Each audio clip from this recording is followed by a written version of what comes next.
Good morning बच्चों, ये हमारी क्लास फर्स्ट ईयर के लिए रहेगी। तो आज हमारा जो टॉपिक रहेगा विद्युत धारा के प्रकार, ठीक है ना। विद्युत धारा यानी कि इलेक्ट्रिक करंट, इसके कितने प्रकार होते हैं। तो जनरली आप भी जानते हैं विद्युत धारा जो होती है, इलेक्ट्रिक करंट होती है, उसके दो प्रकार होते हैं। कौन कौन से? एक एसी होता है और दूसरा डीसी होता है। एसी को कहते हैं क्या? अल्टरनेट करंट, और डीसी को कहते हैं डायरेक्ट करंट। अल्टरनेट करंट यानी कि क्या होता है? प्रत्यावर्ती धारा। क्या? प्रत्यावर्ती धारा। और डीसी का होता है दिष्ट धारा। ठीक, ये दो तरह के विद्युत धाराएं होती हैं, एक एसी होता है और दूसरा डीसी होता है। तो जो प्रत्यावर्ती धारा होता है, जो प्रत्यावर्ती धारा होती है, ये इसके कई रूप होते हैं। तो सबसे पहले हम इसकी डेफिनेशन को समझ लेते हैं कि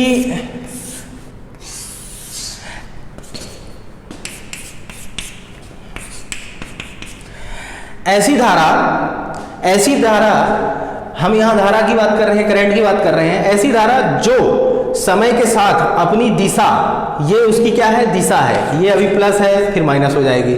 जो समय के साथ अपनी दिशा और अपना एम्पलीट्यूड, देखो एम्पलीट्यूड, इसकी हाइट बढ़ेगी और घटेगी। तो जो समय के साथ अपनी दिशा और अपना परिमाण दोनों क्या है? बदलती रहती है, वह प्रत्यावर्ती धारा कहलाती है। जबकि हम दिष्ट धारा की जब बात करते हैं तो ऐसी धारा जो समय के साथ अपने न तो दिशा में परिवर्तन करती है, न तो अपने परिमाण में परिवर्तन करती है, वह दिष्ट धारा कहलाती है। जो समय के साथ बिल्कुल भी वेरी नहीं करती है, बिल्कुल समय के पैरेलल चलती रहती है। ठीक, तो ये दिष्ट धारा कहलाती है। तो ये प्रत्यावर्ती धारा हुई, ये दिष्ट धारा हुई। अब प्रत्यावर्ती धारा में भी कई तरीके से जो होती हैं, जैसे कई तरीके की वेव जनरेट होती हैं, जैसे कि ये साइन वेव हो गई, ठीक है ना। फिर और भी आती है, ठीक, इस तरह से वेव आती है। तो ये ट्रायंगुलर हो गई। और भी आती है, कैसे? ऐसे। तो वो कौन सी हो गई? वो सब स्क्वायर हो गई, ठीक है ना। ऐसे चलेगी और ये निगेटिव आएगी, ये समय के साथ बदलती रहती है। तो ये भी समय के साथ अपना क्या है? परिमाण और अपना एम्पलीट्यूड बदलती है। ये भी समय के साथ अपना परिमाण और एम्पलीट्यूड बदलती है, सॉरी, परिमाण और दिशा दोनों बदलती है। एम्पलीट्यूड और परिमाण सेम चीज है। तो समय के साथ इसने अपने दिशा और अपने मान, परिमाण में क्या किया?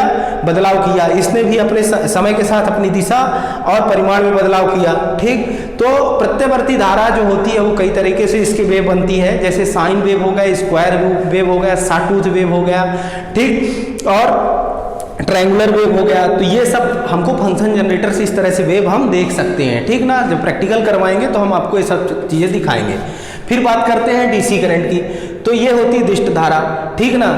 एक्चुअल में ये जो इस तरह की धारा दिख रही है, ये आइडियल डीसी है, ठीक है ना। ये कैसी है? आइडियल डीसी है।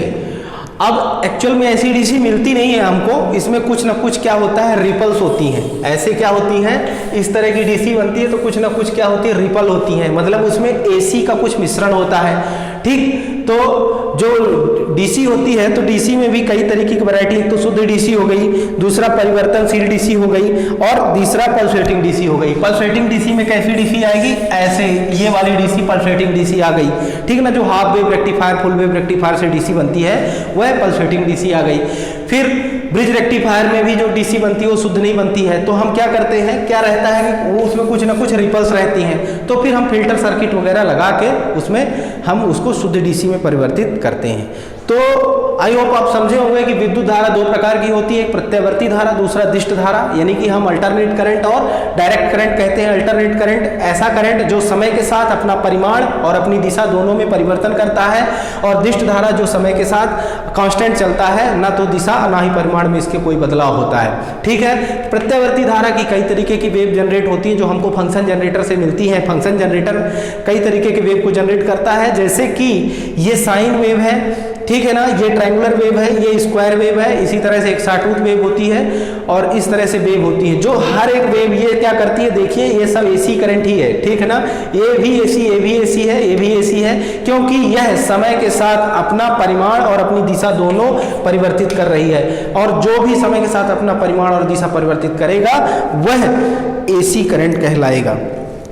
यहाँ पर देखिए डीसी में क्या होता है, अभी यहाँ पर हम जैसे इस डीसी की बात करते हैं, ठीक, जैसे कि हम डीसी की बात करते हैं तो जो शुद्ध डीसी होती है वो तो ऐसे होती है बच्चों, ठीक, ये हो गया समय और ये हो गई मान लीजिए करंट। तो शुद्ध डीसी कैसे होती है, वो ऐसे होती है, ठीक, इतना हुआ, और उसका परिमाण जो होता है, ये एम्पलीट्यूड उसका तय होता है कि मान के चलिए 5 वोल्टेज है तो 5 वोल्टेज ये शुद्ध डीसी।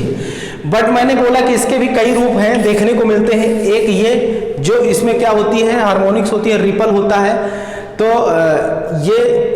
ये जो है तो ये परिवर्तनशील डीसी है, तो इसके मान में परिवर्तन हो रहा है मगर इसकी दिशा में परिवर्तन नहीं हो रहा, और दिशा में परिवर्तन होगा तो वह डीसी होगी नहीं होगी, उसमें वो एसी करंट होगी, पर इसके मान में परिवर्तन है, मतलब एसी का कुछ ना कुछ मिश्रण है, क्योंकि शुद्ध डीसी के मान में भी परिवर्तन नहीं होता है। इस तरह से और भी दूसरी डीसी है, देखिए ये पल्सेटिंग डीसी है, तो इसके मान में तो बिल्कुल यहाँ 0 है, मान के चलिए यहाँ 5 वोल्टेज है तो 0 से 5 तक का वेरिएशन हो रहा है, पर इसकी दिशा प्लस ही बनी है, माइनस में नहीं आ रही है, तो मतलब ये एसी तो नहीं है, प्योर एसी तो नहीं है, पर प्योर डीसी भी नहीं है, क्योंकि इसके मान में परिवर्तन हो रहा है, इसके परिमाण में परिवर्तन हो रहा है, और इसके परिमाण में परिवर्तन होना मतलब इसमें एसी का कुछ ना कुछ मात्रा है, ठीक है, एसी की कुछ ना कुछ मात्रा इसमें मिली हुई है, फिर हम इसमें फिल्टर सर्किट लगा के इसको शुद्ध डीसी बनाते हैं। तो अभी के लिए फिलहाल इतना ही जानिए कि जो हमारी विद्युत धारा होती है 2 प्रकार की होती है, एक होता है एसी, दूसरा होता है डीसी। जो एसी होता है वो ऐसा होता है जैसे मैंने बताया, और डीसी दूसरा भाग होता है डायरेक्ट करंट, ठीक है। तो धन्यवाद, आज के लिए इतना ही। हम अगली क्लासेस में इसके आगे के रूप में आगे पढ़ेंगे इसका, ठीक है ना, आगे के भाग को पढ़ेंगे। धन्यवाद।